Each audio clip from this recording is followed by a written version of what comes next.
செய்தி. வணக்கம். விவி செய்திகளுக்காக செய்திகள் வாசிப்பது திருதி. வெங்கடேசபுரம் டிஃபென்ஸ் காலனியில் ரூபாய் 6.20 லட்சம் மதிப்பீட்டில் கழிவுநீர் கால்வாய் அமைக்கும் பணிக்கு எம்எல்ஏ சு ரவி அடிக்கல் நாட்டினார்.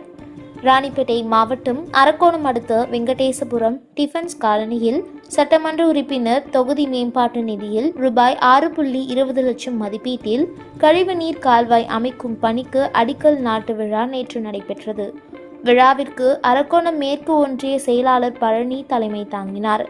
சிறப்பு அழைப்பாளராக ராணிப்பேட்டை கிழக்கு மாவட்ட செயலாளரும் அரக்கோணம் சட்டமன்ற தொகுதி உறுப்பினருமான சு ரவி எம்எல்ஏ கலந்து கொண்டு ரூபாய் 6.20 லட்சம் மதிப்பீட்டில் கழிவுநீர் கால்வாய் அமைக்கும் பணிக்கு பூமி பூஜையிட்டு அடிக்கல் நாட்டினார்.